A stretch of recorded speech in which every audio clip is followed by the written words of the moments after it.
Hello, this is Casey, product expert with Troy-Bilt. If you're having trouble starting your mower, I'm here to help identify some common causes and ways to troubleshoot them to get your mower working properly. Potential reasons for your mower not starting are fuel-related issues, improper engine operation, spark plug issues, a disengaged parking brake, or engaged blades. Your mower may have a service monitor which could indicate a specific area of the mower that needs attention. For example, oil, battery, or air filter.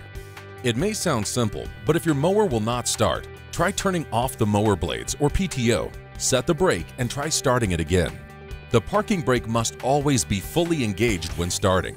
Next, check the fuel level in the tank and be sure to always use fresh fuel if the tank is low. Many issues with small engines stem from stale fuel. You may need to replace the fuel filter as it may be blocked. Next, make sure the engine is choked.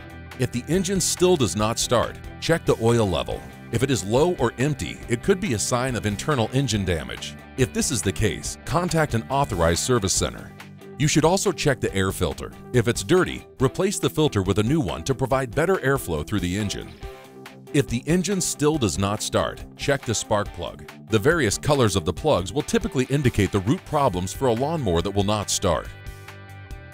If problems persist, you'll need to see a local authorized servicing dealer. You can find genuine replacement parts for Troy-Bilt and other mower brands by clicking on the cards or links in this video description.